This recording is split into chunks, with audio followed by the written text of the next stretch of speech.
And we are live. This is the CrackBerry podcast for April 2nd, 2017. Hey, everybody. CrackBerry Kevin here, and we are continuing our 10 years of CrackBerry anniversary podcast series.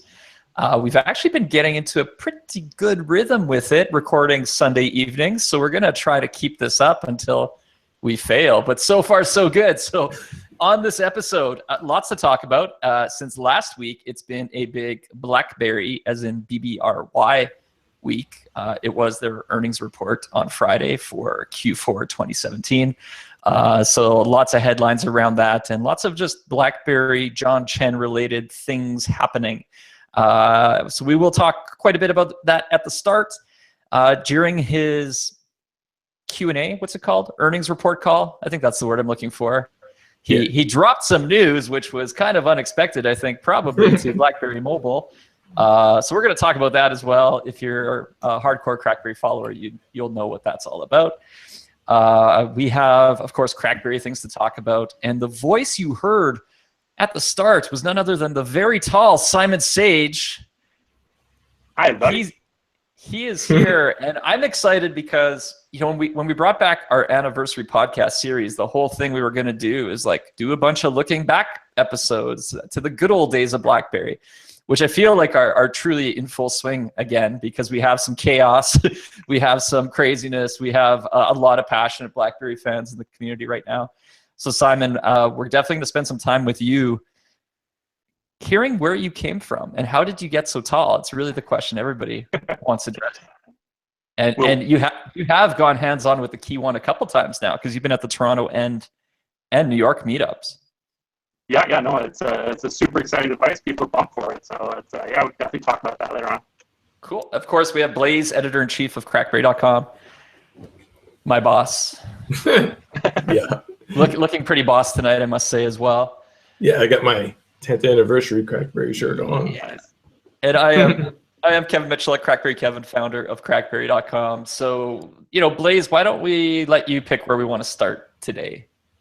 Well, I think we should basically kick off with the earnings report news and just do a little bit of run through of that, because it has,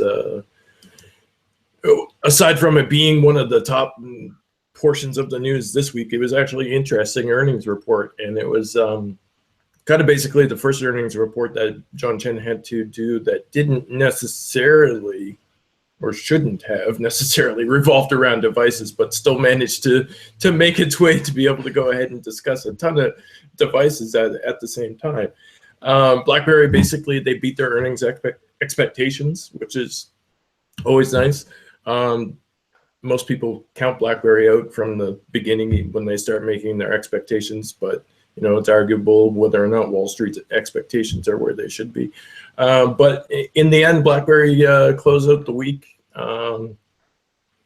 with their stock, basically. I'm looking at the chart right now. The chart, so, typing in BBRY into the Googles, it closed at $7.75 USD, up 11.51%. And it's actually up in after hours trading to another whopping 0.65% to $7.80 per share. Yeah, and I think when I looked at the chart the last time that they closed and they were actually up was September 2016. So typically it's been a lot of years where we don't usually say the stock's up after an earnings report. Typically exactly. Not the case. So congratulations. I feel like we need to have champagne or something instead of water in a CrackBerry mug. Yeah, but not bad. I think the thing if we pull open, I'm looking left and right here because I have so many browser tabs open. If we go through some of the highlights quick, and I will preface this, of course, by saying never take stock advice from the CrackBerry team. Yeah, maybe definitely. If we have Chris Umiastowski, our old in-house analyst on, you could put some more weight in his words, who I did invite to tonight's show. Just we invited him a little last minute, so he had family obligations, so he did not join us. But let's go through some of the highlights anyways, including total revenue of $297 million, GAAP adjusted $286, their gross margin of 65%, which that shows you why John Chen wanted it to be a software company, because Hardware, of course, is notoriously low margin.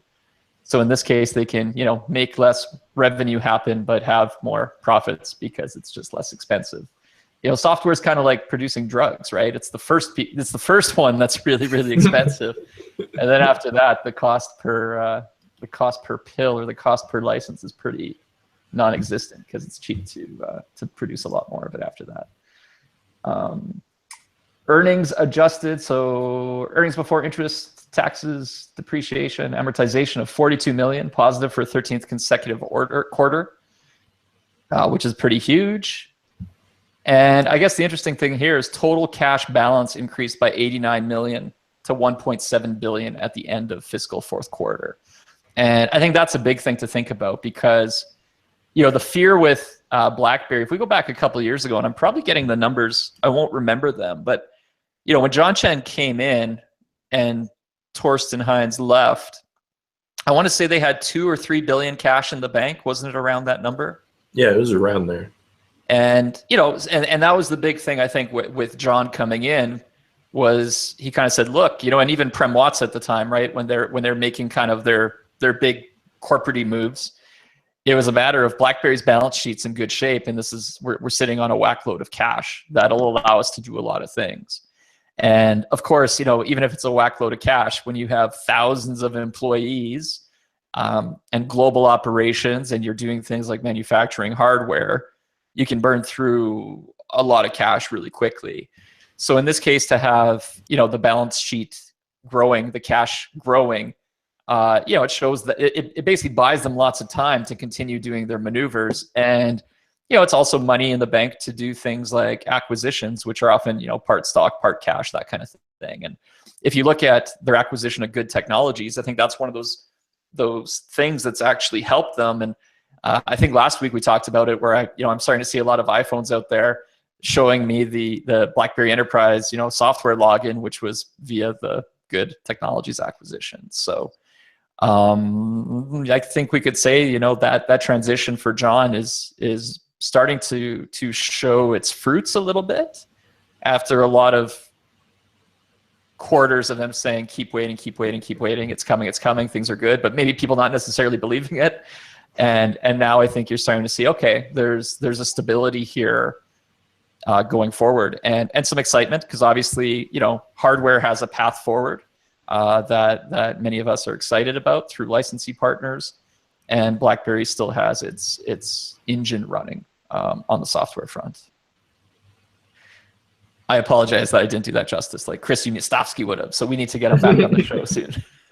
This is why I don't dive into those things, because I don't fully understand them, as most people know this already. So, funny enough, since it's always our 10th anniversary series here, in an alternate Kevin universe, I am working probably on Wall Street, because in university I did take finance, and most of my friends went to, you know, investment banks and things like that. And yeah, that's probably what I should have been doing. But I feel like this is a more unique path through life, so I'm okay with it.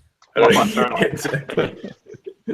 They probably have more money, but I'm having more fun. So it's all right. Less stress. No gray hair yet. Lucky you. I'm gray and bald. So that's because you drink an ungodly amount of Full Throttle. We all know this is toxic to you in high doses. And I don't know if you're still human, actually. You maybe are just made of caffeine. I'm not even sure I'm alive anymore. Okay, so let's talk a little bit more BlackBerry stuff, because other announcements other than the earnings, I saw that 400 employees are heading to Ford.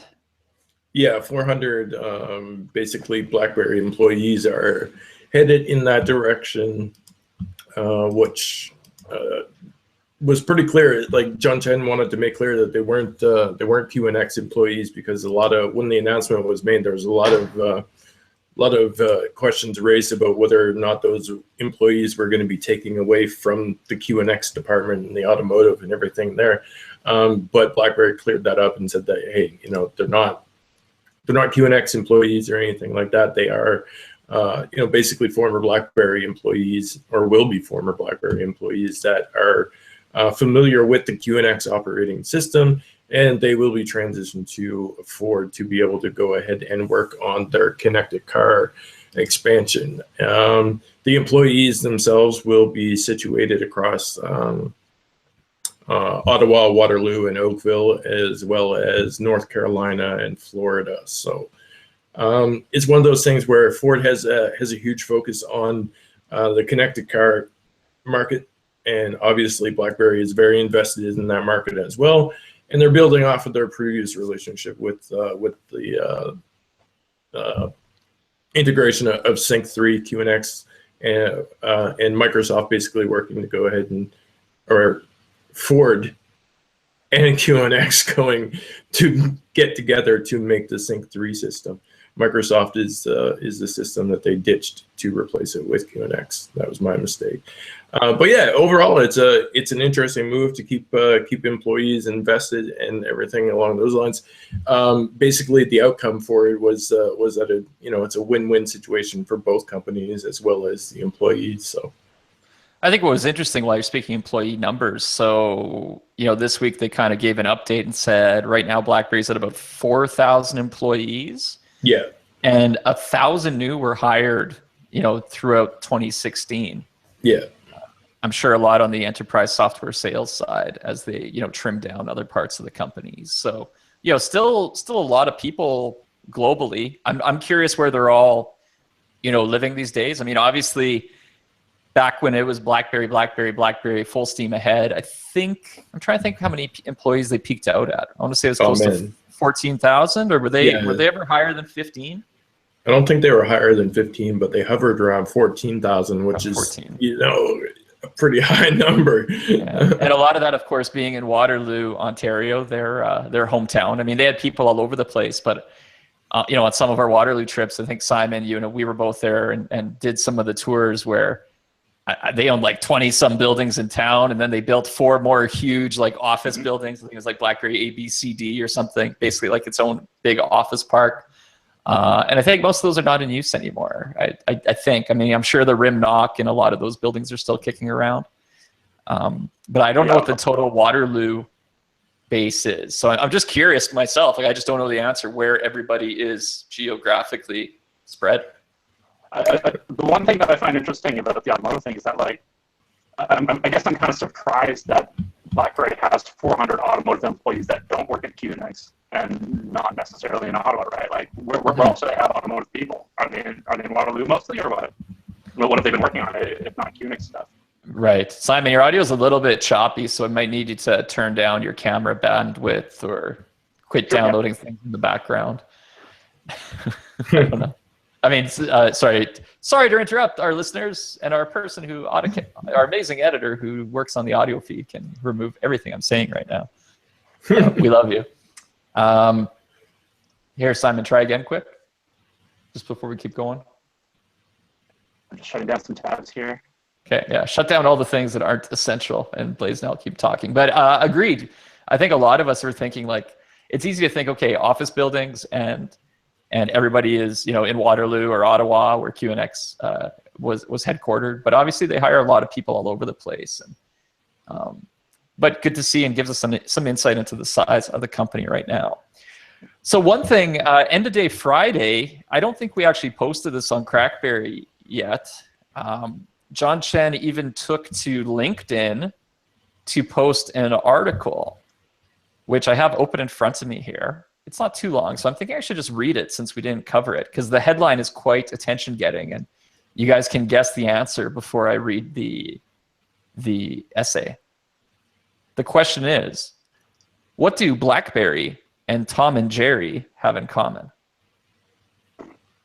Okay, that was my thoughts too. So let us read from the words of BlackBerry Executive Chairman and CEO John Chen a little story. Picture me. Should I try to read it as John Chen? No, I won't. I'll just do this again. Okay, thank you. Good judgment, everybody on the call. Over the past 3 years, BlackBerry has gone through a transformation. We have become a software company, licensed hardware operations, and defined a new market category called the Enterprise of Things, EOT.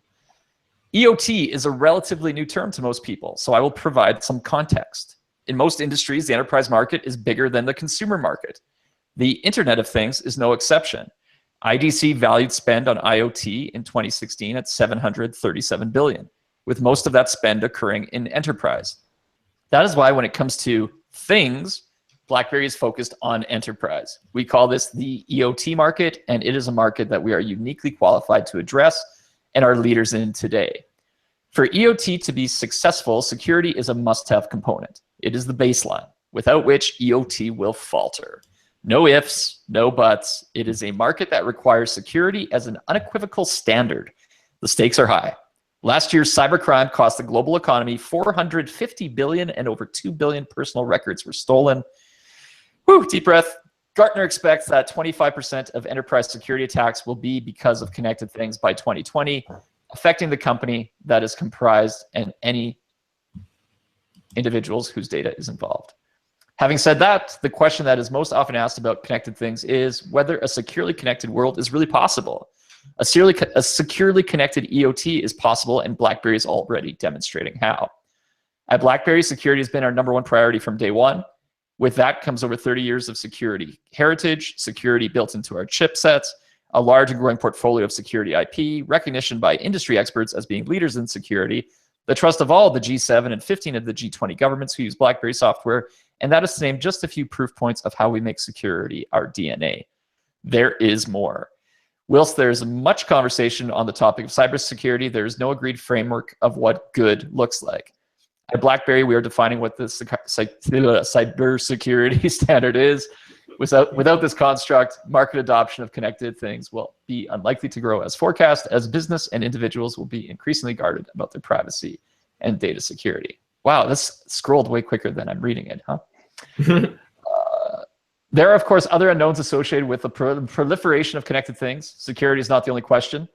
Another unknown is what connected things will mean for net neutrality. This topic is already a hot one, with companies and governments eager to capitalize on the internet platform that exists even today. What happens as EOT becomes more widespread, making data more valuable? That was a question. I just read it poorly. We will most likely see a rise in data being exchanged for commercial gain, creating a struggle of network neutrality. There's also the question of who owns the data. Is it the individual, an enterprise, or the government? We're invested in bringing EOT to everyone. Our solutions are now platform agnostic, so they're not limited to the BlackBerry OS. And we have expanded our proposition so that BlackBerry is not just the smart in smartphones, it is the smart in everything. That includes cars, wearables, medical devices, asset trackers, and more. Additive to that, our model is scalable, so BlackBerry's ability to secure, connect, mobilize can be expanded to all endpoints. Our mission for EOT is to connect all endpoints within the enterprise, enabling frictionless and secure workflows as enterprises increasingly look for cross-functional integration at the data level. The BlackBerry Secure Platform addresses the connectivity, mobility, and security needs of enterprises across markets, including financial, government, legal, medical, and auto. Did you know, for example, that BlackBerry software is in over 60 million connected cars today, and we are testing solutions that secure and connect self-driving cars on the road today? I think all CrackBerry readers knew that, but I will finish. We're in the end here. We are committed to making BlackBerry-grade security available to everyone to protect your data and your privacy without platform or endpoint bias. In the future, you will see our EOT blur with IoT as frictionless workflows converge with consumer lives, and BlackBerry is ready for that. It will be work-life balance at its best, with BlackBerry security as the standard. So to answer the question, is a securely connected world really possible? Yes, it is. And not only is it possible, it is a category that BlackBerry is bringing definition to and providing leadership in. We recognize that security is a cat and mouse game requiring constant investment and innovation, and that is what we do day in and day out. Remember that Tom and Jerry teach us that it is the chase that keeps life interesting. John Chen. He saved it for the punchline. Woo! It's all about the chase, and BlackBerry is chasing, securing all the endpoints of the world. I figured there was a cat and mouse scenario there. So what's interesting is I actually didn't read that in advance of that read through, so I apologize for my lack of being awesome. However, I'm glad we read it together, and we can now talk about what we learned. The point about being kind of platform agnostic is very consistent with what BlackBerry's done for ages, right? I remember in the earlier days there was the BlackBerry suite on Windows Mobile. You know, BlackBerry's always been totally cool with hopping into other platforms and making sure that they've got hooks there that they're supporting it. And it's good to see that tone staying kind of consistent this long. I agree. We're gonna move on here. It's funny, we have the live chat going on as we're talking, and in our previous episodes, people were saying like, "Quit talking about only the key one. Talk about other BlackBerry stuff and apps and software and BlackBerry company." So now we start this show talking about the BlackBerry stuff, and it's like, "Quit talking about the BlackBerry stuff. Talk about the phone." Amazing. Well, I mean, when it comes down to the other BlackBerry stuff, that conversation or that post that John Chen put out there on LinkedIn actually relates back to what he basically announced during the earnings call itself. Was that, well, let me back up and lay it out as to how he actually announced it. First off, during the earnings call, he made mention that there was a possibility, a chance that at some point in time, somewhere further down the line, there may be a BlackBerry tablet released. So he just kind of threw that out there as kind of like a mention and got some hype out of that. And then there was a press release that came out that followed it up. The headline of the press release was from smartphones to smart enterprises, BlackBerry expands licensing strategy for the enterprise of things, which of course leads directly into the LinkedIn post that he has. It covers it. The press release, the long and short of it, basically says that the company is now pursuing additional endpoints, which we heard in the LinkedIn announcement, which could include tablets, wearables, medical devices, appliances, point of sale terminals, and other smartphones. So basically, this is the next level, or essentially the phase 2 of their strategy for licensing BlackBerry's secure software. And during the call, he basically said that some of these items may come to market.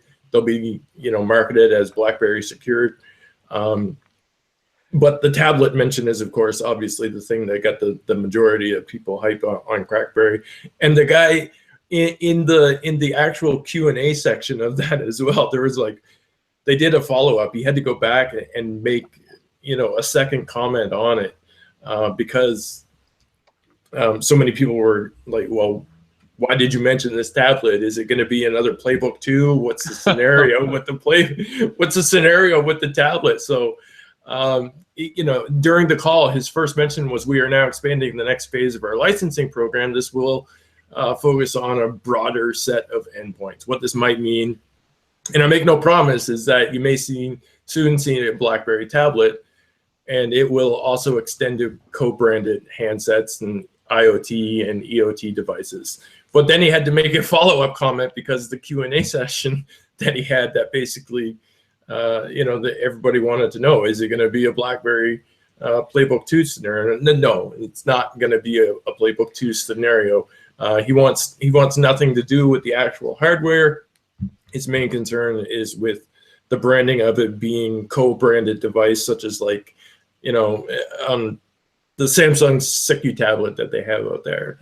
Right. It'll be more of a co-branding scenario. But apparently, one of the partners that they have aligned themselves with really wants to go ahead and make a BlackBerry secure tablet, right? So I don't know. It was just interesting that he kind of threw everybody for a loop just by mentioning that, and he knew as soon as he said it that it was going to be something. I think the thing is, everybody knows it's hardware that gets headlines more than anything else. So, I mean, we're going to dive into it in more detail in a little bit, but obviously during the call, he gave an update on availability of the Key 1, and as I read heard it and read it, I was thinking oh, John, this is probably when you're not supposed to say things, and you're supposed to let your partners who are launching products probably say things, which I think given that Friday end of day, there was a, direct update from BlackBerry Mobile following up on his comment. I think that's the evidence of that. So, but I think it's just that it's he can't resist talking hardware because it's obviously the most exciting piece, and it probably makes for stressful days for many people on both sides of all the companies. It's it's playing roulette, I guess, run a little Russian roulette with what's he gonna say next. But Yeah, I was at the BlackBerry AGM a couple of years ago in Waterloo, and he had like the unexpected reveal. I think it was the classic and the passport there, and people were like, "This is just an investors meeting. What's he doing like a mini product launch here?" It made it a lot more exciting at the very least. Yeah, that's exactly what happens. What do we want to talk on? Because we can talk on more. Well, closing out the BlackBerry stories a little bit. So, very much, I would look at this earnings call as marking the end of BlackBerry hardware past as they go into this very clear software future. A couple interesting things, obviously.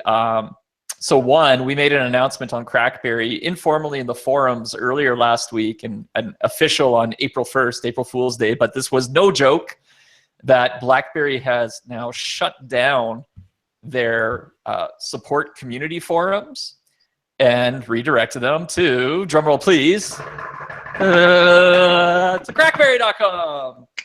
So if you're, used to go to BlackBerry's website into their forums for asking your technical questions, they're just sending you to CrackBerry now, which is super cool because it makes for a bigger, better CrackBerry community. And CrackBerry's always been that kind of main community anyways.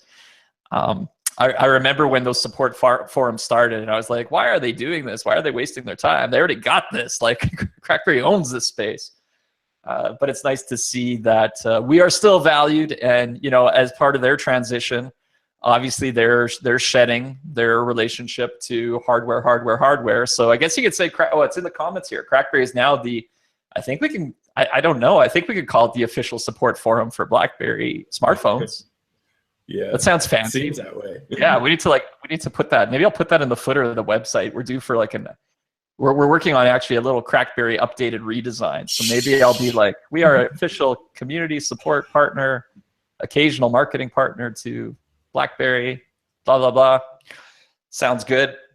Some people are in shock by that move. I mean, I'm not. Like I said, when BlackBerry was literally the #1 smartphone manufacturer in the world, they didn't have their own community support forums. We were the guys doing it back then. So, they just rolled this out. I forget what year it started. I want to say it wasn't in existence even when the BlackBerry Storm was on the market. It was a little bit after. It would have been 2010 or right. I can't remember when it actually started either. Because they had a couple, and I remember getting so angry because before it even became the community support forums, they launched that My BlackBerry. It was more like the My BlackBerry thing. It was like they were trying to be a social forum thing. And I was like, why are you doing this? This is what CrackBerry is. And I remember getting angry because you could tell they were spending tons of money on building this infrastructure. I'm like, why? Why are you doing this? Yeah. And then I think that failed, and then it kind of pivoted, and eventually it just turned into the community support forums, which was more of your traditional support forum, sort of, obviously what we do a lot of. But nice to see. There's definitely some, they have many people have been helped through those forums over the years, and there's some really great contributors who are making their way over to CrackBerry's forums. So welcome to all of them.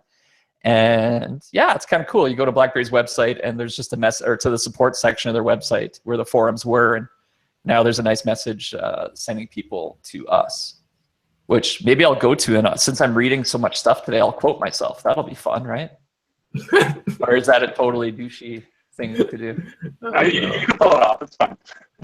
Thanks, Simon. You're really good at that. All right, I'm going to read this out because it's fun. So, device support forums are closing. The BlackBerry device support community forums have closed as of April 1st, 2017.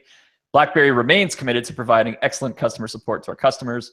We are delighted to direct you to the CrackBerry forums, a well-established and thorough support channel for continued BlackBerry device support. And then there's a quote from Kevin Michalek. I'm quoting myself. When we launched crackberry.com 10 years ago, we set out to make it a fun and useful destination where BlackBerry smartphone owners could share their excitement and learn to unleash the full potential of their BlackBerry. A decade later, the CrackBerry community is as active and passionate as ever, and I know our knowledgeable members and volunteers will be excited to welcome and assist more BlackBerry owners with their questions. Boom, that's it. It's pretty good, actually. Very truthful, too. Dead on. So that kind of crazy. Now, obviously, a lot of comments came up in the forums about this topic, and on the article we posted yesterday.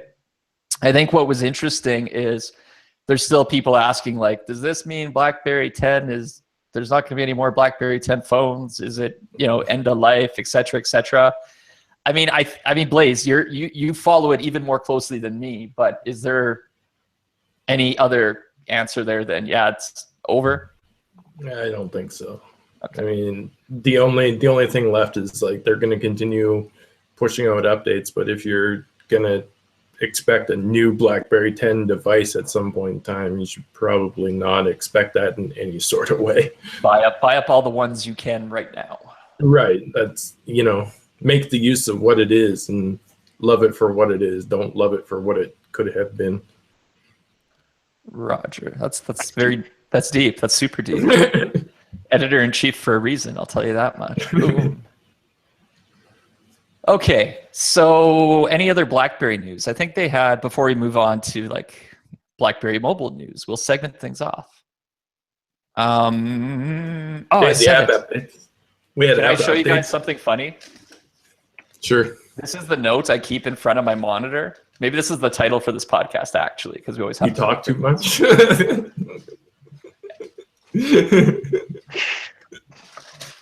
Screw you guys. All right, show us the note. It says, okay, can you read it? Oh, it's hard to read, maybe. There it is, yeah.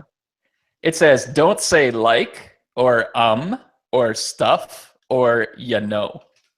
Yeah, that's valuable information. I think that's quite valuable, and it's really easy to say the words like, or stuff, or . Yeah. And I'm trying to prevent that from happening. What was that? I had something similar as well that I always tried to avoid.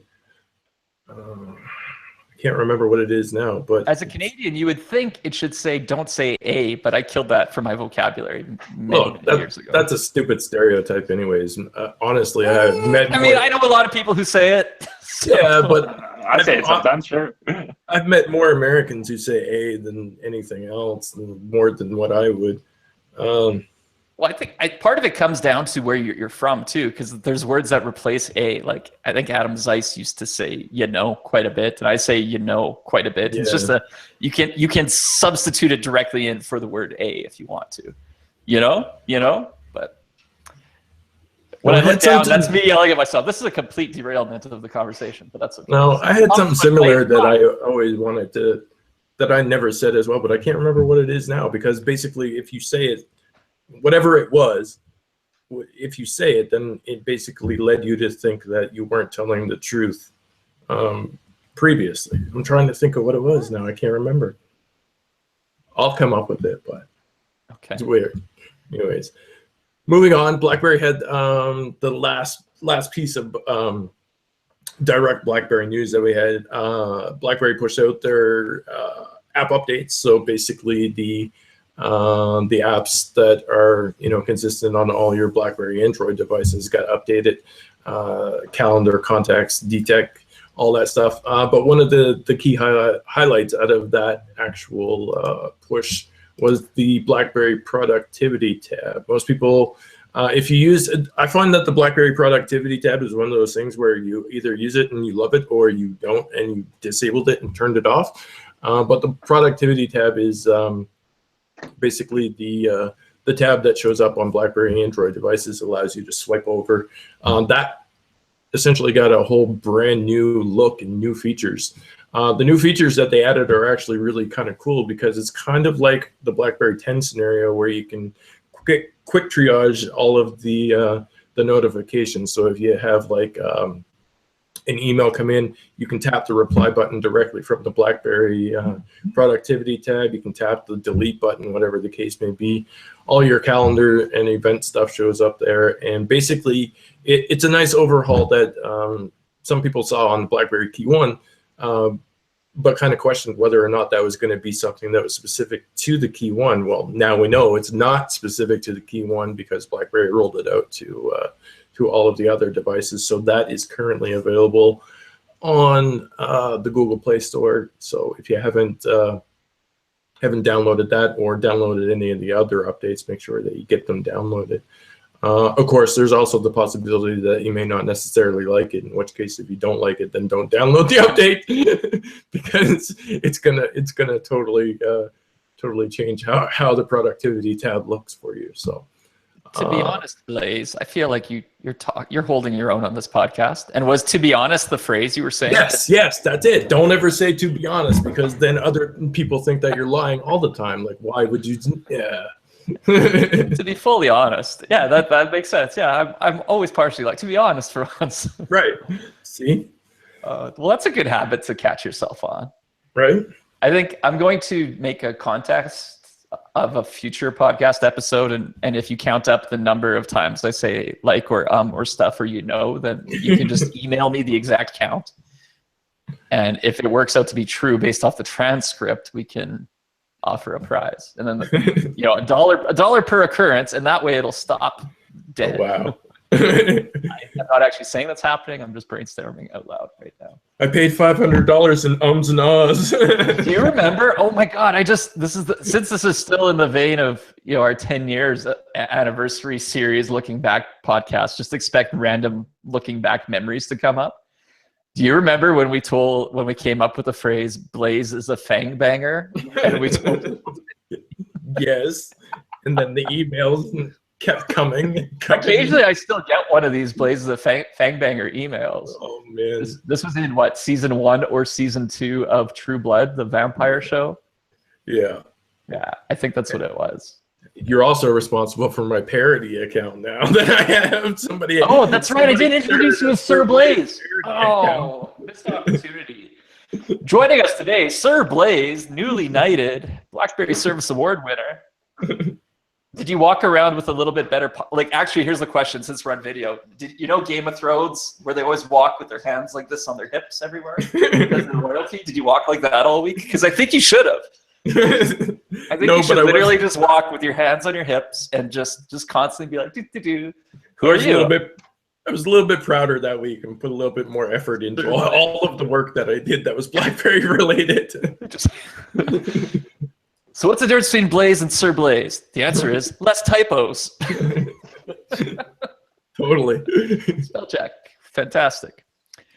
All right. Who said this show wasn't occasionally amusing and entertaining?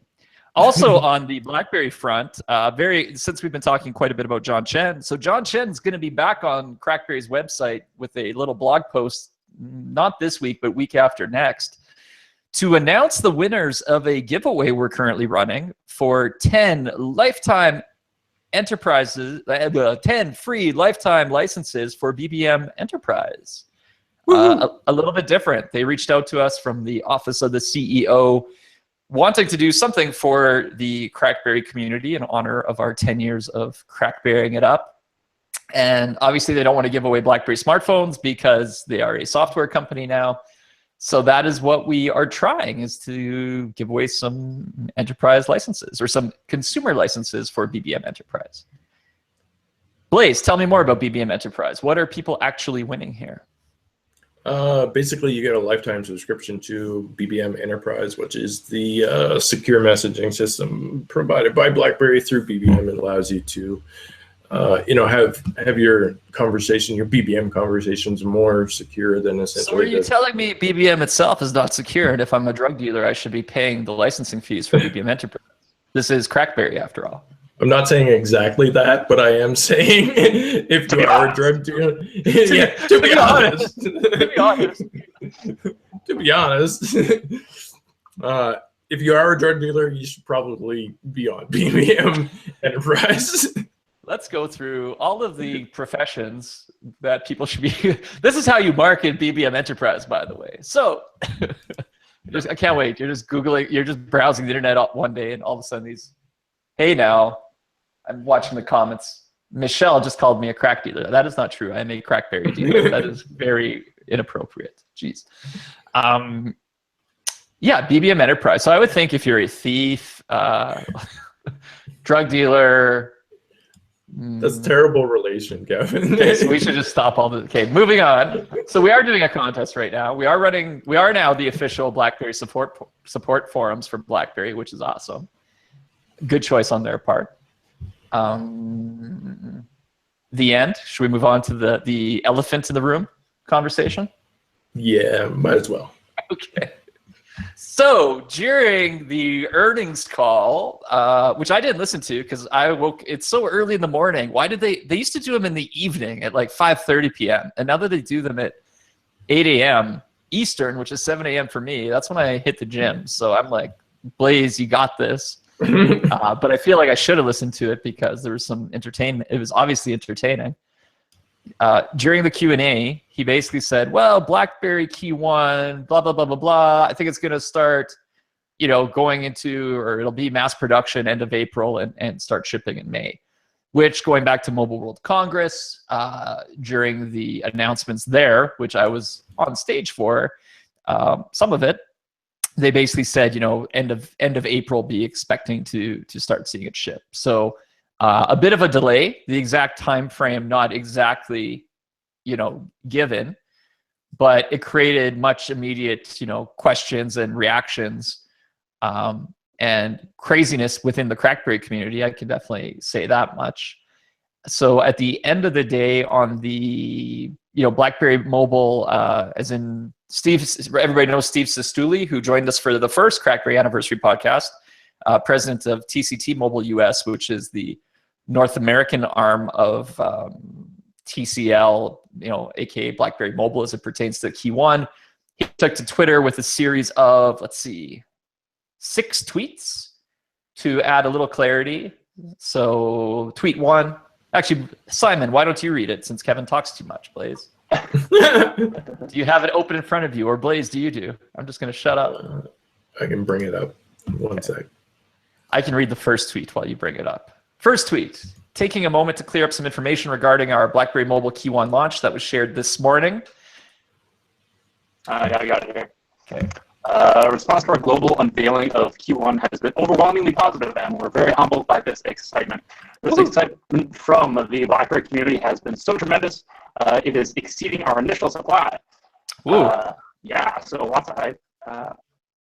And please, your turn. Production is underway, but we want to be certain we can meet our customer demands and avoid disappointing stockouts. Therefore, the US and Canadian Key 1 launches will be in May. We will share further details as we get into May, but we remain committed to delivering a fantastic BlackBerry mobile experience. All right, and that's where they left it. So based on that, a little bit of craziness within the CrackBerry community throughout Friday and Saturday morning. I spent some time living in the CrackBerry forums, chiming in on some comments here and there. I've got lots of thoughts in general. I don't know. I almost want to start with Blaze, your assessment of the reactions and everything before I dive into mine. I don't know, man. It's one of those things where I'm like, everybody always wants a press release. Everybody wants a release date and everything like that. But it's kind of like what I said on the last podcast. It's like they initially said that everything would be happening starting in April. And when it comes to global rollouts and basically carrier rollouts and all those things, you have to consider that, just because you have one singular date, if somebody says, okay, it's going to be available on this date, doesn't necessarily mean that it's going to be available everywhere on that date. You still have to consider, like, okay, maybe you can go to whatever, like, blackberrymobile.ca and buy it unlocked. Okay, that's one date. That's one set date. But that doesn't necessarily mean that on that date you're going to go ahead and buy it at Rogers or Bell or TELUS or whatever. These things, we have, since BlackBerry started releasing their own devices, like the BlackBerry 10 devices, since they lost, I don't want to say lost carrier relationships, but I want to say since BlackBerry started putting their own devices on their own website and selling them that way, we as BlackBerry customers have become accustomed to getting a date and spending the money on Shop BlackBerry and buying those devices, right? So we have to kind of like bring ourselves back out of that, because that was not our buying experience previously. Our buying experience previously was the global rollouts that were used to now. So you get it on Rogers on one day. You may have to wait 2 weeks for Bell to get it, or 3 weeks for TELUS to get it, whatever the scenario may be. So when they said beginning in April, that basically means, okay, maybe we'll start getting it into some carrier partners, some retail locations in April, and then the rest spans out from there. That's exactly. I mean, even being in Barcelona during this time of the announcements, I was never under the impression that it was going to be like, okay, here's a date and it's available globally. Like, you're exactly right. It's going to be available and start selling, but rollouts take time. And this is what it's been like through all of our years of CrackBerrying it, during the hot years, right? It's like, okay, maybe in Canada, it's like, okay, Rogers got it. And then it's like, okay, what day are TELUS and them getting it? And then, sometimes we'd be shipping in phones from Europe because Europe got it first. It's like, holy shit, we can buy it in Europe. Let's get this thing. Yeah. So I've always been used to a slightly staggered type of rollout. And I think obviously Steve here is speaking to the North American market specifically. So there wasn't anything addressed outside of that. So I don't know. I think it's, my biggest thing is I grew out my hair for almost 2 years waiting for frickin' BlackBerry 10. And that was after I only started that endeavor after I already waited for BlackBerry 10 forever.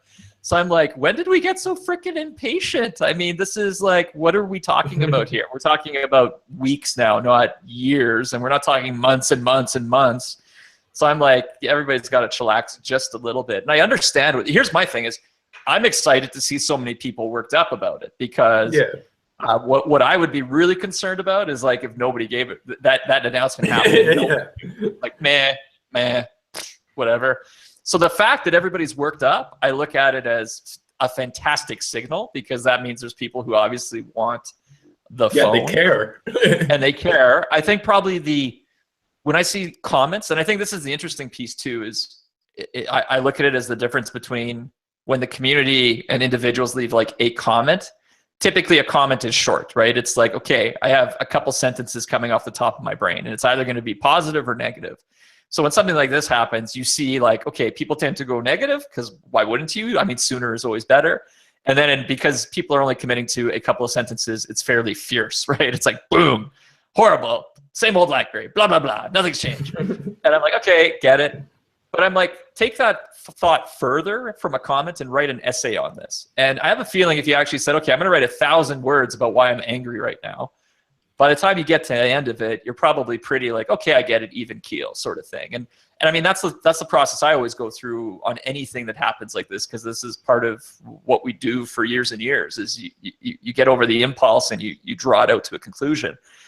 And I mean, there's a couple things here. So when I see the legit maybe criticism, it's like, well, right now the reason why sooner is better is because, the LG G6 is launching and now the Galaxy S8 event just happened. And, there's a new iPhone coming out in a bit and they got to get it in first. And I'm like, okay, on the surface, yes. But in reality, no. Like this phone is a communication tool going after a niche market of people who want a physical keyboard, a killer battery life, and they're moving into Android, right? It is not a media-centric, global budgeted device that is going head-to-head, at least right now with those devices. If you're like the number of people legit considering between, say, I'm buying an S8 tomorrow, I can't wait another week for a Key1, like I just don't think that's billions of people. I think within the tech enthusiast community, the people who truly live on sites like Mobile Nation sites, maybe that's more legit because you're sitting around you're like, okay, it's 2017, phones are getting announced, I want to buy something, and I don't care if I'm breaking my carrier contract or whatever. I'm like, I just can't wait another minute for a new phone. I'm going to go buy something. Maybe there's a handful, like a big handful of people there, but the absolute numbers are not massive. And you got to remember, the biggest thing I keep seeing too is in the North American market, especially the US more than Canada, for a lot of people, it's like, oh, BlackBerry still makes phones? Like, that's the question mark. The question isn't like, oh, it's 2 weeks, it's going to be like 2 weeks, 2 months, whatever, late going on sale from what I thought it would be. It doesn't matter, 7 months, whatever. The biggest thing here is when it actually gets to stores and you see marketing support for it and everything else, that's when the more mainstream citizen of America is actually going to see this phone, start to be able to go into stores, touch it, use it, and want to buy it. I think right now, if you think about the big stories that have happened, you know, there was the CES tease, which was, you know, January. And that was a very, very early tease of this phone, right? You had the Barcelona announcements, which got a lot of great pickup and feedback. But again, those are a blip, right? That's like, you know, in 2017 so far, you're like blip, CES, da-da-da-da-da. If you live on a site like CrackBerry, okay, yes, you're like, Kevin's teasing me every day, let me get the phone already. But if you're just average, you know, John, whoever, Jane, whoever, going to work, like, you're not seeing this stuff. Barcelona hits, okay, blip, you may have caught the news that there's a new BlackBerry coming that runs Android. And then it's still until it's now launched. And it's when it gets launched that everything ramps up. And real market, you know, and in the near term, like lead up to that, when everything has to be done. So from my perspective, I'm like, we're the ones who get worked up the most because we're living in it day to day to day to day. And we're like, we want it already. But if it's just us, I mean, that's the small market opportunity, right? If like, I mean, think about it, right? If the market for this phone was only CrackBerry readers, like, then you don't even need to market the thing. Just put it on sale, market it, like just one blog post on CrackBerry and one tweet, and it's like, okay, our sales are done, right? Like launching something like this into markets and reaching after mainstream people and people who are, you know, BlackBerry users, like past, present, enterprises, like it's a different beast, and it's more important that those things all get right? Because I think once it goes on sale, that's when it starts regardless. So if it's 2 weeks sooner or 2 weeks later, if you're going to do it better later, especially in this case, it's not, again, it's not competing head to head. Like if you want to get talking like release time windows and stuff, I think that if you're doing a device launch that is based on a phone with the cuttingest edge specs that is trying to reach into this narrow window of mainstream attention, then it is so incredibly crucial. So like, I think LG G6 is a very good example of this, right? Because it got announced at Mobile World Congress, also same time as Key One, and they're going after with that phone, you know, okay, it's got the this taller form factor, it's very much like head-to-head with the S8, that kind of thing, good camera, all those things, and it got a lot of good press there. And now, like, had they launched it the next day and ramped up globally with marketing, they could have had a period of time before the S8 came out to really capture some buzz and maybe some market share in regions where they're, you know, not necessarily as popular, right? LG typically, really every year I see it on Android Central when I read the reviews. It's like a lot of people love it, and then it falls flat in, you know, especially like in North America, those kind of markets. But maybe this could have been the one that did it. But now already it's like, okay, S8 Thunder's here, and that's probably going to beat up LG a lot on that, where there was maybe potential for them to make some inroads. But they're playing a game of, you know, going after the hottest thing they can cram into a phone right then. And, you know, in 3 more months, there's always a new thing that's going to come out that's kind of hotter on it. And I think we come back to the Key One, and we've already talked this to death a little bit. It is an incredibly intentional device, right? They've picked compromise, and I mean compromise in the positive sense of the word here. They've picked what features they want to stick in the phone. So it's like, we want massive battery life, we want a big, you know, we want a great keyboard, we want a really good camera sensor, good camera on it. We want this thing to have incredible battery life and be that phone for power users.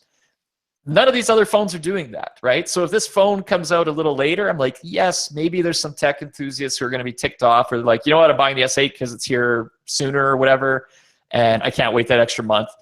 So that's fine. But I think the mainstream market for this, or the market they're going for this, will buy it when it launches and they roll it out and they fully support it. So, you know, again, sooner is always better. I think when Steve Sestouli was on this podcast, he said to the CrackBerry community, he said to us, he's like, please have some patience. You know, this is where we're going to try to do this right. We're going to, you know, we feel very lucky to be part of this BlackBerry family. We want to make these products great. We want to deliver them to you at the quality level that meets the expectation. And they're not going to take shortcuts to just time it to make a few extra sales early, that kind of thing. So I perceive this more as, okay, they're sticking to the word. Obviously, we all have some questions still, and I do too. You know, I want more clarity on things, but, you know, I'm sure it's all going to come soon. And I just come back to, you know, I'm not going to grow my hair very long waiting for this thing to come to market now. So I get all that, and I understand that, and I know exactly the positioning and everything along those lines, and I fully agree with that. However, I mean, it wouldn't do us any justice to basically say like, okay, or you know, downplay that scenario, because there are people that are out there that do feel a certain way. They're like, okay, they walk away from the situation thinking that, you know, it's another quote unquote, it's just like BlackBerry, but it's really not that scenario. It's a different scenario. And I get, I also, while I understand the positioning and everything like that, I also get the frustration that comes from some amount of users, because they've been BlackBerry customers for a long time. Okay, yeah, go ahead. Finish your thought, then I need to get a thought out here, because they've been BlackBerry users for a long time, and they've sort of gone through this experience with BlackBerry, like, okay, this was delayed, this wasn't marketed, this wasn't released on time, and now they just have that certain feeling like, is this another BlackBerry scenario where it's like, oh my God, they delayed another one? It's like, so I think, okay, this is my thing. What month did they announce the licensing partnership? I've gone through that too, and so it's like November, December, right? And the typical, just wait, the typical like time frame to bring a new phone to market for all these companies that do it. I mean, they don't start like and launch a phone in 3 months. Like most new phone models are, you know, a year plus development time from when they start to spec it out. I mean, it used to be much longer, right? Like it was a really long, like, okay, it's going to take us, you know, 24 months to get this thing designed, spec'd out, to bring it to market afterwards. There's been compression in that, obviously, but the fact we're going from an announcement to this relationship to, you know, a phone that we could hold in January that was a prototype, to something that, you know, this is still an engineering sample and the software has not been updated since I got this, you know, in February, and I'm sure they're still pumping out, you know, new builds, tweaking it all up. This thing's already, like, to me, amazing. so I'm like, the fact that it's at that level already, even if it's a little bit longer, I'm like, guys, if you really look at this, and this is like BlackBerry, the company we followed who's built phones forever, saying we're done with phones and we're licensing it, and here's a new partner who's going to do it, and it is this early to when that announcement was made. I'm like, this is still, to me, the fastest thing BlackBerry has ever freaking done. So I don't know. I mean, call me a fanboy, call me whatever, but I'll throw where BlackBerry number one fanboy champion, whatever, ambassador, mouthpiece. I mean, I don't care. I'm just excited. I'm just excited that in 2017, I'm like excited about a BlackBerry phone again. Holy shit. No, I mean, I totally get that too, and I see the relationship, like, in terms of the time frame for announcement, I see a lot of relationship between the BlackBerry Merapudi announcement and then the device. And people come to me and say, well, how come Merapudi ended up getting that device out faster? Well, number one, they didn't actually create a BlackBerry device. They just basically took a slab, and they put out, they're a hardware partner that has created these devices for many years. They basically just took a device, put the BlackBerry brand on it, put the BlackBerry software on it, and pushed it out. It just slapped more like the D-Tex. I mean, the D-Tex, I think, right. You know, they took a reference design, you could call it, and they just right. So it's easy to get that stuff to market. And the other scenario is that, like, when you look at it from the Merapudi perspective, where is the customer support? Where are, like, the help and how-tos and all that stuff regarding that stuff? Like, Merapudi just put the device out there, and that's it. Like, where has the stuff, the follow-up content for that device? Where is it? It doesn't exist, right? So that's where that relationship breaks down. But also, I think partly this is going to sound terrible, but we're partly to blame for the fact that there's a little bit of impatience when it comes to the Key One as well, because that device, when you really think about it, that device was leaked over a year ago. Well, but the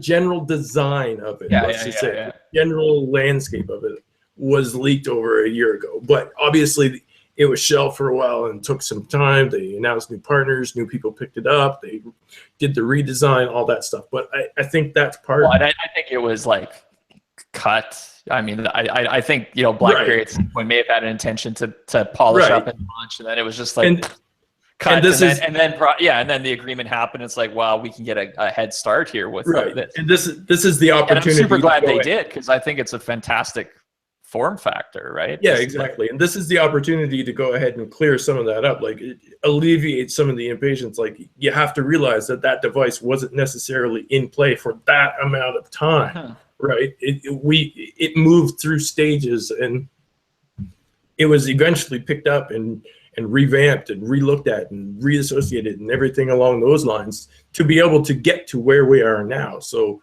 I think you can't take that timeline in respect and say, oh, well, you should have had it out by now because of all these previous things. You can't do that, right? I think the other thing I always want to highlight when it comes to launch dates. So I don't know the math in my head, although I'm sure some of this you could dig up with some research. And maybe if people are in the comments listening, they could always do some digging. You know, when a phone launches, what percentage of total sales for that device happen in the first week, month, etc.? Because the bottom line is people sign contracts still, and just because a new phone comes out, you know, some hardcore people, yeah, we run out and we upgrade and we break our contracts, we pay, you know, early upgrade fees or, you know, tax on top of it, whatever you want to call it, penalties, to get the phone right away, because we just don't care. We're like, for us, we justify doing that. But for a lot of products, that's not how it works. You know, like the phones go on sale, they're available, and then people every weekend, you know, you go to the carrier stores, and I mean, we see it in our traffic all the time. It's like people go, they buy every week there are phones being sold. People just don't run out and buy them the day the new phone comes up. I think by far most people do not buy them that first week, right? So again, when it comes back to, well, opportunity lost by launching a little late, it's like, well, no, you're losing like a portion of a small percentage who are literally in the buying zone right then. And if you come back to how BlackBerry is positioning this device still as primarily a business enterprise pro user device, in some cases, you know, where maybe, you know, there's obviously BYOB where people are buying their own phones now, but they're still government issued or corporate issued phones. You know, that isn't like day one phone sales. If anything, it actually takes time for these phones to get certified and be approved for use by those sort of institutions. So the rollout on this thing is going to be a long period of time regardless. And I think I said on the last podcast, this is the type of phone I think, you know, even 12 months from now is still going to be a hot device. It's not going to feel like an aged device in 3 months after it goes to market because there's some better spec Key 2 out on the market. Like, I think it's going to have a long shelf life. Yeah. So in reality, it's like, yeah, I get it. We all get worked up. I want it sooner too. In this case, you know, it feels like the good old days of BlackBerry, and Kevin does have it sooner too. I just didn't have to steal it from anybody. And I never actually stole anything. So I mean, even if there was a big spike in interest for the Q1, like for April and during the launch, do you really want there to be a limited amount of inventory, right? Because that's the original point, is that like they just didn't have enough. And the alternative scenario to that is they totally overestimate on stock and they produce way too many. And we've seen, you know, device write-downs in the past. Kevin, you could probably speak into more detail, you know, how bad it is for a company to have a lot of inventory just collecting dust, right? Well, you look at the Google Pixel right now. I mean, the Pixel was a really, really well-received phone when it launched and got reviewed. It launched on how many carriers in the US? Was it just one to start, or was it on a couple? No, so it didn't. I think it was only on. It wasn't necessarily a Verizon exclusive, but they pitched it as a Verizon exclusive. And hard to get, right? Like, I got lucky and I bought one pretty early, and then I tried to buy another one after that. And I don't know if I don't think I've had I haven't tried again recently, but I didn't have success again after that. And it wasn't easy to get. And, you know, the colors you wanted, like, it became an aggravating phone. And you know, Google's typically been not great at marketing hardware and not great at doing that. But I think that was actually a phone, given the launch time frame, given that the Note 7 was blowing up also. It was like, you know, it was their chance, if they had the inventory and volume, to like ramp up marketing big time and actually sell a thing. Instead, a lot of frustrated people who couldn't actually buy the Pixel, who wanted to. And the competition is so close behind that, like a single frustrated purchase will have a lot of people saying, you know, screw it, I'll just get this other one instead. That's also really good. Yeah. Interesting. People are pulling open some of the device stats here. So Samsung Galaxy S6 apparently sold 10 million in the first month or 25 days, but then 80 million in the first year. So again, it's not like they sold the 80 million in the first month. You know, it is that upgrade cycle that hits all people. So yeah, so when you really think of like damage done for any, I'm not talking just BlackBerry, but like any phone for launching, you know, it's, yes, sooner's always better. For certain products, I think there are like narrow windows you're competing against where you need to, you know, depending on what you're trying to do. Are you trying to be the best low-cost phone until there's a better low-cost phone? Are you trying to be the best high-end spec phone until there's a better high-end spec phone? I think those windows are, you know, narrower and the timing is more precise. But if you're playing on some of these other levers, I think, you know, you have more time in your favor. And to me, the key one fits into that because it truly is like a unique market on the product on the market. Yeah. So, all right. Have we talked that to death? In the comments, let us know if you'd like us to talk this to death more. And then if you want to help me, you know, make sure the CrackBerry community just, you know, doesn't blow up before the Q1 launches, you can refer people to listen to this podcast. I don't know if we should turn this into an editorial. You know, yesterday morning I started to write some stuff, and I'm like, too difficult to sum it up into something people want to read. So I'm like, if people are really hardcore, they can listen to this, and hopefully, you'll probably still disagree with me and say that's stupid. They're blah blah. They should have launched already. But I feel like this is a fairly logical, non-fanboyish, just logical way of looking at it. And obviously sooner is always better, but I don't think if the world, you know, the sky is falling just quite yet. Yeah, I'm not into that sky is falling just yet scenario. I mean, there's still plenty of time to be able to go ahead and create marketing experiences and plenty of time for people to go ahead and pick it up and have it available. Yeah. I mean, we just kicked off April. There's lots of things that could even happen or change in between that time. So yeah. What should we talk about next? No, I think we covered everything on the list. Oh, we didn't talk about meetups too much yet. So I'm home, obviously. So I'm taking a slight siesta before I hit the road for more CB meetups.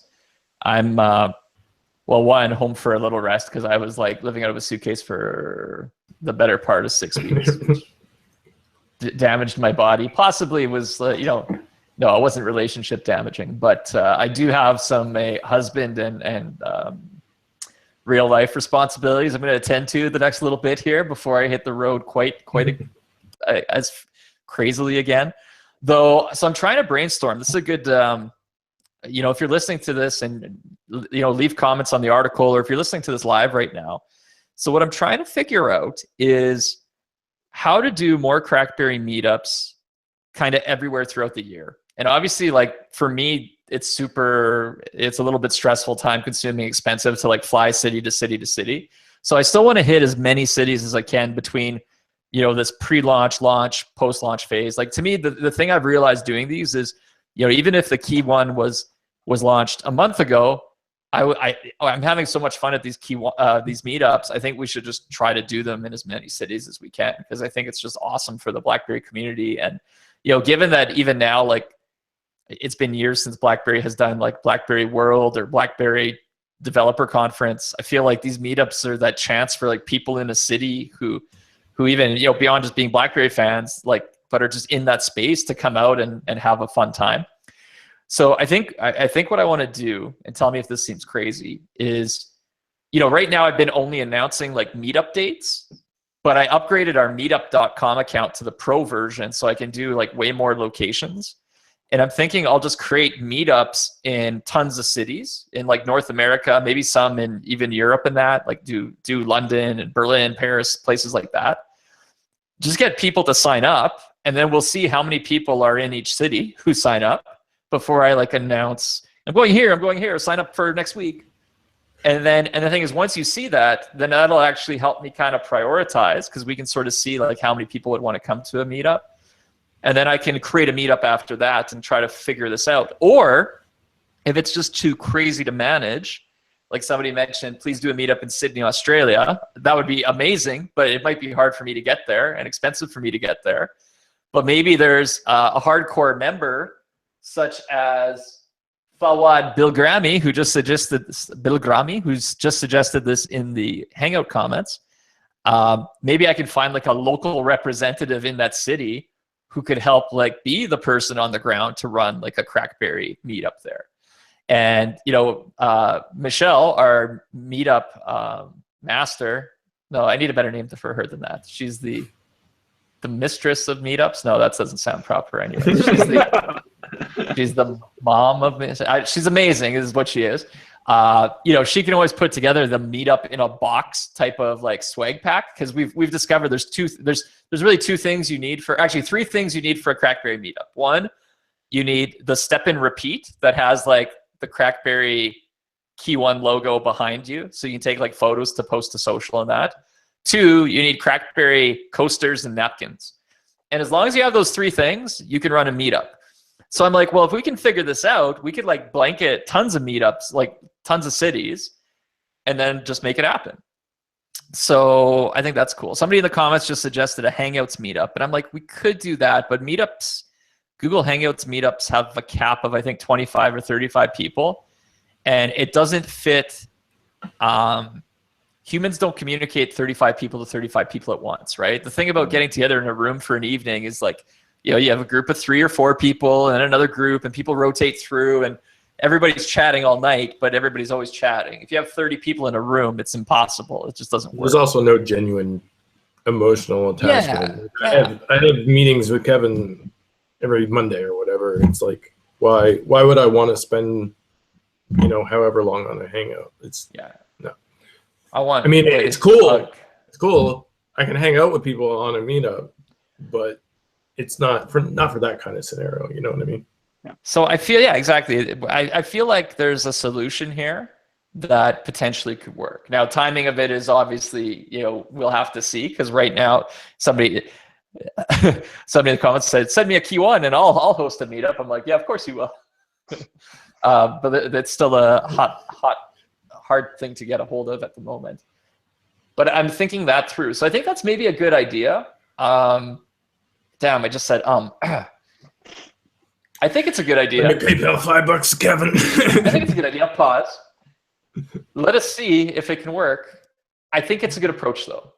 What do you guys think? And then we'll move on. I think you should call it the CrackBerry Brand Ambassador Program. Have people apply to do it, and they'll do like a video application. Ooh. And maybe have get some sort of retainer from them, so that like if we ship them napkins and stuff, then we'll still have some kind of insurance on that if they just totally bail.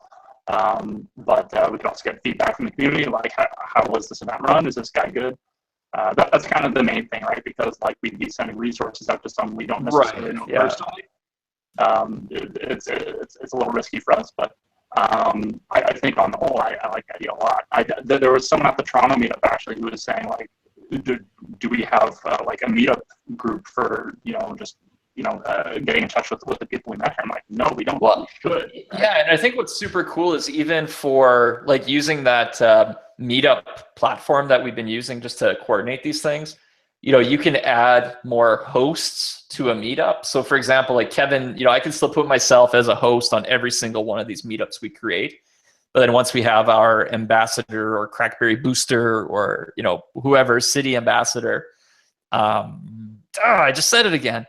Once we have that person, then I can also add them as a host for that city. And then they have that ability to message the users with updates and run it the way I would run it, right? So I think this could work. I don't know. I had the idea. I've been thinking about it a lot the last few days. Just how do we keep doing this throughout the year? You know, right now it's been amazing because we've had the key one early to start it, but I'm like, it's impossible to hit every city before the key one hits, and even afterwards, I think it's just as fun, right? Like it's the same. Everybody who's coming together, it's not just about the phone. It's just about hardcore BlackBerry fans and people in that space coming together. So I think it's a great idea of sorts. I agree with Simon. We just basically need to be able to go ahead and find the most appropriate people in the Cool. the best places to be able to go ahead and take care of it. Because all right, Yeah. Like so we have a task for this week. Then we're gonna set up like 50 cities, and then announce it. I will announce it all at once, the 50 cities, and then boom, it'll be beautiful. when it comes down to it, we don't want somebody having a meetup in their apartment. You know what I mean? Yeah, I mean, we can. Unless you got a bomb apartment, then I'll be over. Make sure you invite me. Exactly. Yeah, exactly. Well, I mean, that's the thing too. You know, there's also within traveling distances, depending where things are. I mean, the three of us are all in Canada, but we do have people, you know, even via Mobile Nations, kind of spread out through many cities in the U.S., some in Europe, etc. So we could make it work, I think. Cool. Okay. Good chat. I like that. That's that I wanted to talk about that. So that's fun to do it very publicly and to get people's feedback, because I think it's the optimal solution to carry up the fun. The other thing, in case you haven't yet, on crackberry.com right now, you can enter a giveaway to win a CrackBerry branded Speak and Style ring. If you missed my video of why I think it's the most oddly practical accessory since the BlackBerry holster, you should watch it. As almost, I think, 250,000 people have to date. Let us look. I'm going to look at YouTube right now. And the important thing there is that it is a CrackBerry branded one. It's not like one of the regular ones that you can get from the Speakin' website or anything like that. It's a CrackBerry one. It's the special one. Yeah, special. Just about just under 250,000 views on the YouTubes, which is quite exciting for me, because maybe now they'll hook me up with style rings for life, those Spigen guys, because I'm just a huge fanboy. God, they sent me so many when they initially came out. I was like, what am I supposed to do with like? And you laughed at them. Look, in reality, at the end of the day, clever marketing tactic to just send out shit with no like strings attached. It doesn't happen often, but when it happens, but I'm like, what are these crappy things? And I'm like, oh my God, I love them. So they probably sent them to like 1,000 people, 999 of which never actually stuck one on their phone. And then I was the silly guy who's like, okay, I'm going to try this. So I'm like, it's the greatest thing ever. Many brands, there are many brands that actually make these style of phone rings out there if you start looking. So, you know, Spigen was the first one I've used. I've used a couple other brands, and I find this one has been very good. So I've been loyal to it since they hooked me.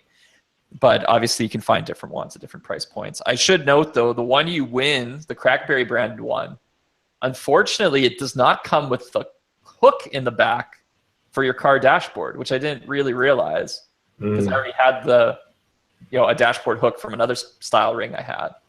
And then I was looking for the hook in this package the other day on another one, and I'm like, oh, they don't do it with the custom branded ones, which is too bad. But I think people will still love winning it because it is so oddly practical.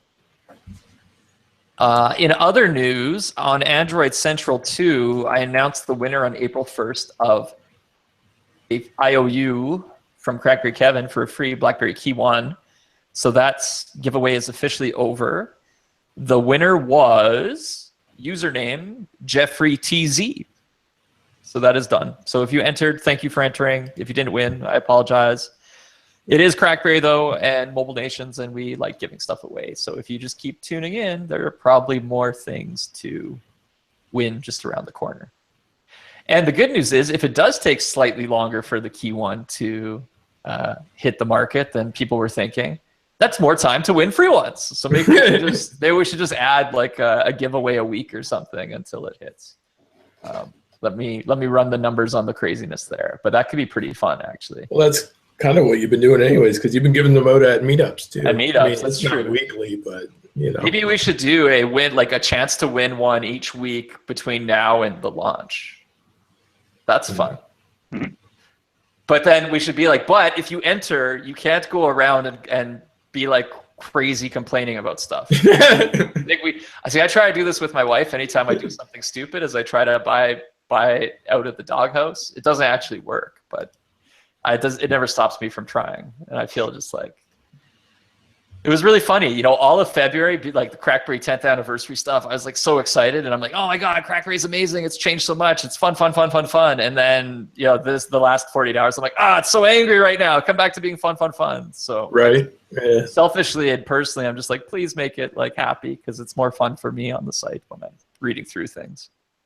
That's my whole thing. Is be out of retirement and having fun with this stuff again. People just gotta relax. It's coming. You know it's coming. Cool. Relax. Well, and I'm sure there'll be more info in the, you know, days, weeks ahead kind of thing.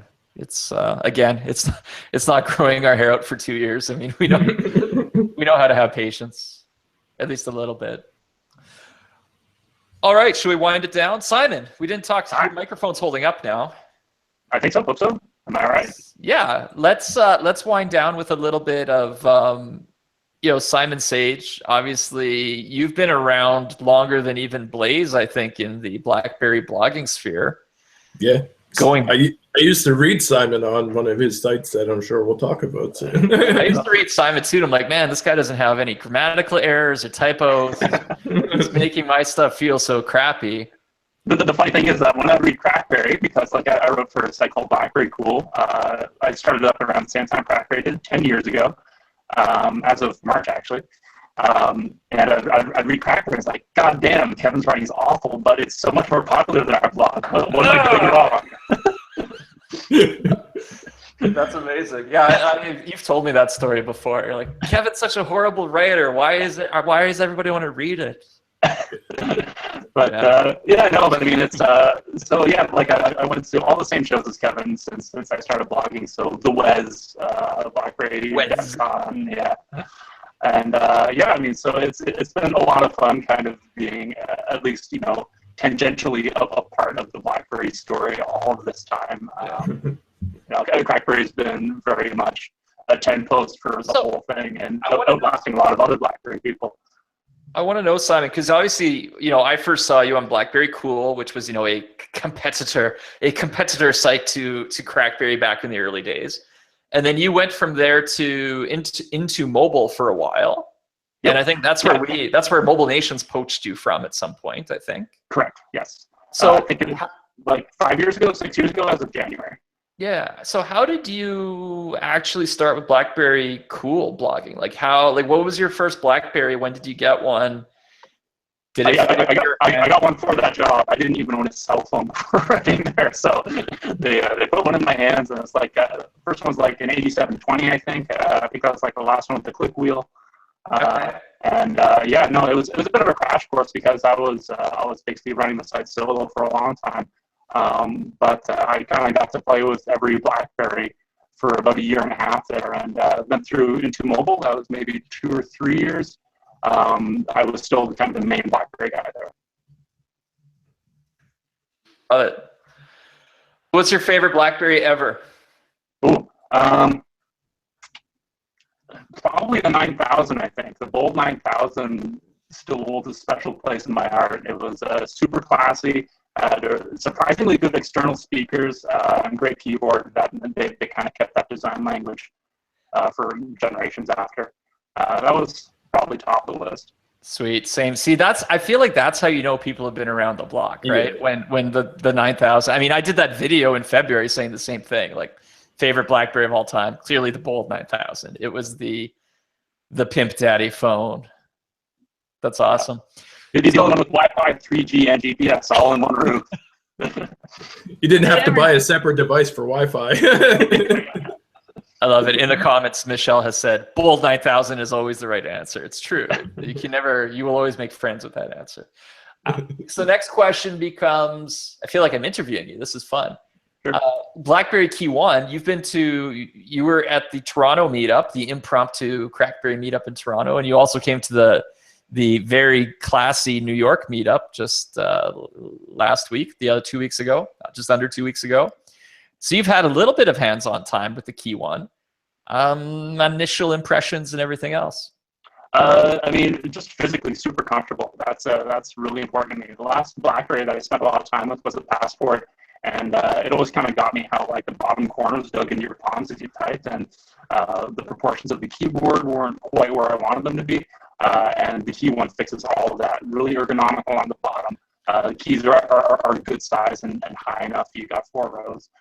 The addition of a fingerprint scanner makes a ton of sense, and I really wish BlackBerry had some kind of fingerprint sensor in earlier.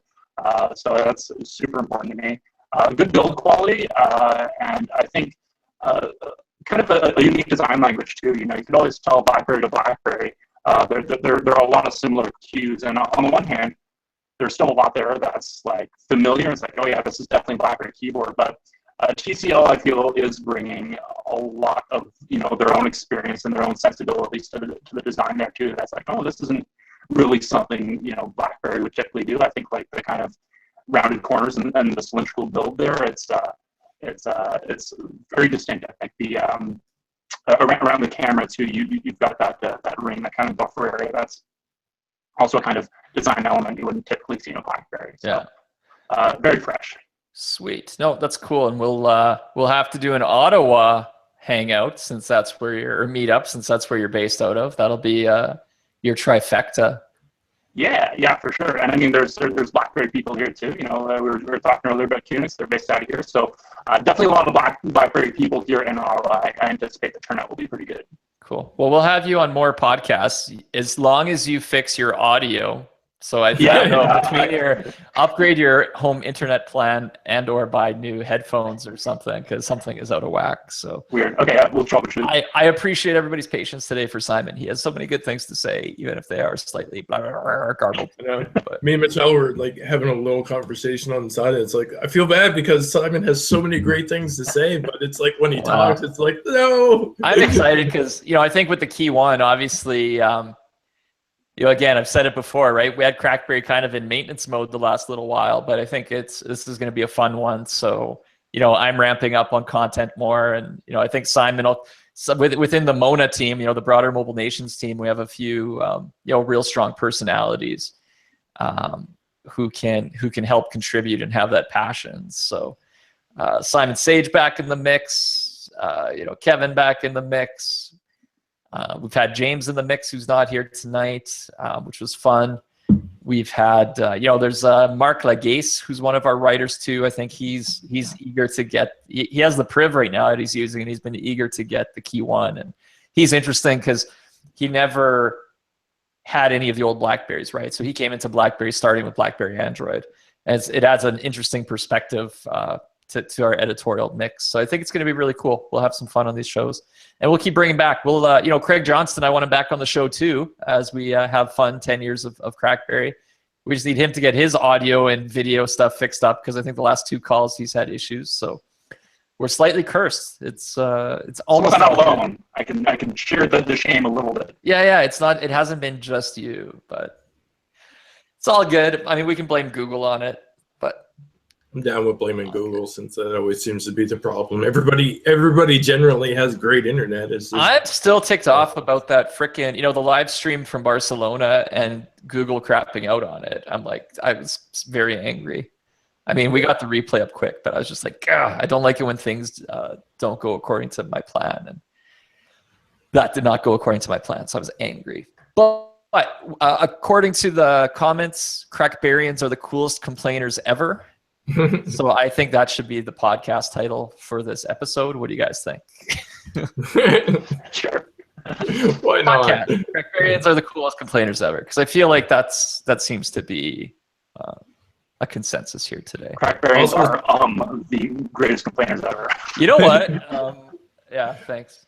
Somebody said that we need to get Adam back, so I will say so this we've been trying to get Adam. Since it is our 10 years of.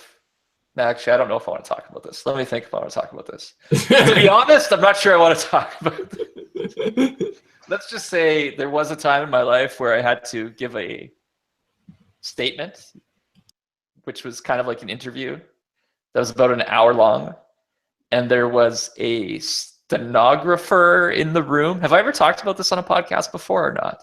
I don't think so. You're not far enough into the story to ring my bell. Good. Then I'm just going to give the results without divulging details I don't want to.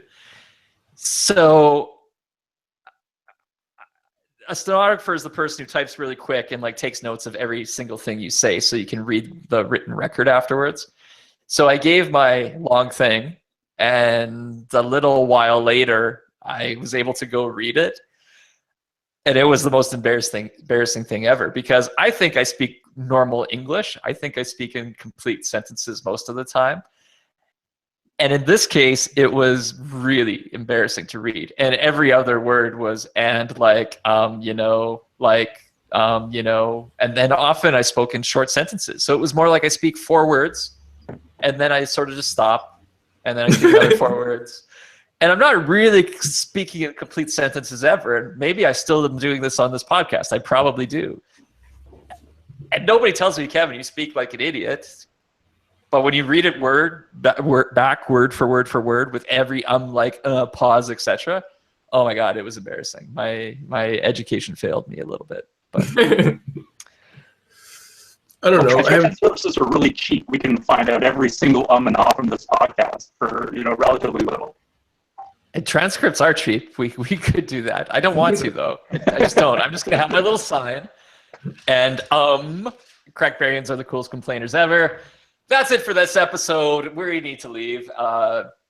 Follow Blaze on Twitter at Blaze. That's with a 1, BLA1, ZE or ZE if you are Canadian or British. Simon Sage, I believe you're at the very tall at Simon Sage on Twitters. Yep. Instagram also. Anything else? No, that's about it. Okay. Tinder? No. Just trying to make people laugh later in the show. That's it. I am at CrackBerry Kevin on the Twitters and the Instagrams. You can find me on the BBM channels. And, I'm on Snapchat, I think, under Kevin Mitchell. But I haven't been snapping much yet. I'll bring it back one of these days soon. It just takes so much work doing like snaps. It's very time consuming. I'd rather be like, I'm going to post a nice Instagram photo today or a couple tweets today. But Snapchat is a big time investment. Too many things to do still. So thanks for joining everybody. We will be back likely a week from today. I actually think I'm flying to New York next Sunday. So there's a chance I will not be on the show depending how my hotel internet is. But if it's bad, Blaze, you'll run it. We'll figure it out. We'll figure something out. Maybe we can get Simon back on and have some more conversation. Boom. Sure. All right. I think last week I didn't say it, so I'm going to say it this time. That's it. Kevin out.